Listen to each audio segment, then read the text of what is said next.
नमस्कार दोस्तों। परिवार कंप्लेंट केस कोर्ट 203 सीआरपीसी में रिजेक्ट कर देती है। अदम पैरवी डिसमिस्ड ऑन डिफॉल्ट या अनमेरिट।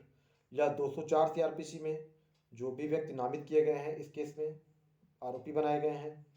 उनके विरुद्ध कोर्ट को पर्याप्त आधार मिलता है अपराध का प्रसंज्ञान लिए जाने के लिए, तो उनके विरुद्ध समन जारी करने का कोर्ट अगर आदेश पारित कर देती है तो ऐसी सिचुएशन में जो परिवादी है अगर उसका परिवाद खारिज हो जाता है या जो व्यक्ति आरोपी बनाए जाते हैं उनके विरुद्ध समन जारी हो जाता है तो रिवीजन कब तक फाइल कर सकते हैं, उस आदेश का रिवीजन कब तक फाइल हो सकता है। अगर विद इन टाइम आप रिवीजन फाइल नहीं करते हैं तो फिर आगे आपको क्या करना होगा।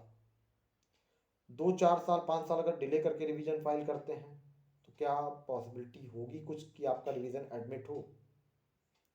तो फ्रेंड्स, आज के इस वीडियो में आपको मिलने वाली है पूरी जानकारी। वीडियो को बिना स्किप किए हुए पूरा अंत तक देखिएगा। चैनल पर पहली बार विजिट कर रहे हैं जो भी नए व्यूअर्स जुड़ रहे हैं, अगर कंटेंट पसंद आता है, जानकारी उनको काम की लगती है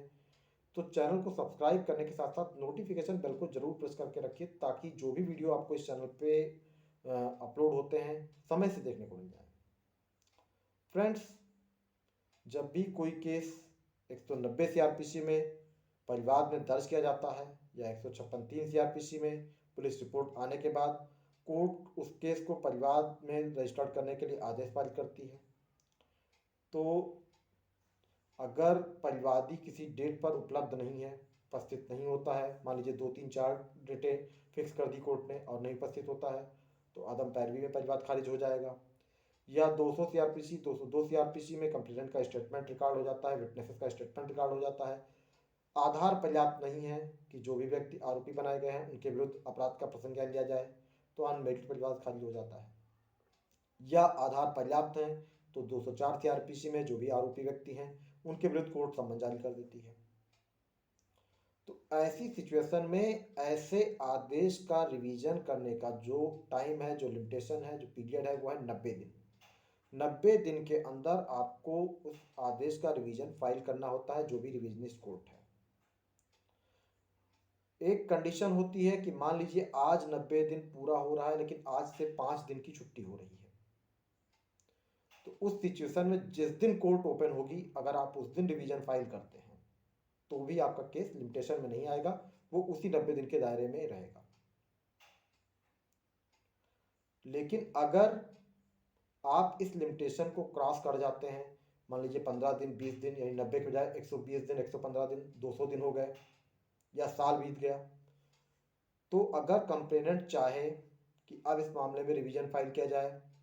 या आरोपी व्यक्ति चाहे कि उनके विरुद्ध जो समन जारी किया गया था अब रिवीजन फाइल किया जाए उस आदेश का, तो ये पॉसिबल नहीं होगा, आपकी रिवीजन एडमिट नहीं होगी।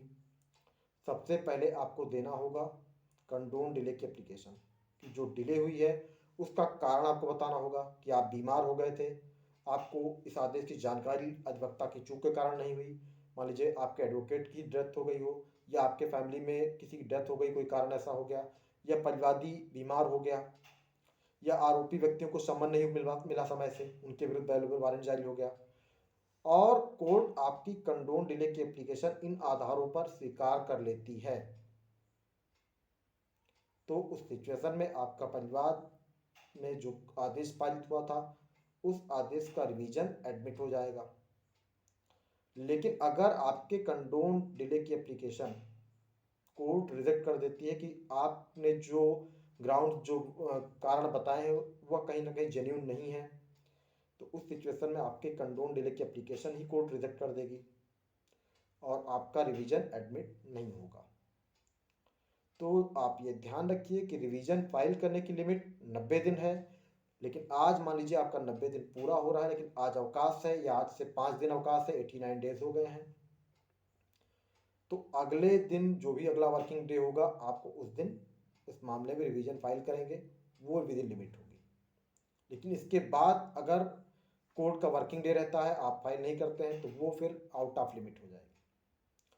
2 4 5 साल बाद अगर आप सोचें कि रिवीजन फाइल करते हैं, आप कंडोन डिले की एप्लीकेशन देते हैं, एकदम भी पॉसिबिलिटी नहीं है, कोई आधार नहीं है कि आपकी एप्लीकेशन कंडोम डिले की कोर्ट अलाउ करेगी। बहुत रेयरली, मतलब ना के बराबर ही चांसेस हैं कि आपकी कंडोम डिले की एप्लीकेशन अलाउ होगी और आपका रिवीजन एडमिट होगा। तो फ्रेंड्स, आई थिंक जो जानकारी मैंने आपको दी है वो समझ में आ गई होगी। जानकारी पसंद आए तो वीडियो पर लाइक कर दें, और चैनल पर आगे बने रहना चाहते हैं तो चैनल को सब्सक्राइब करते हुए नोटिफिकेशन बेल को प्रेस करके रखें। Friends, thank you for watching.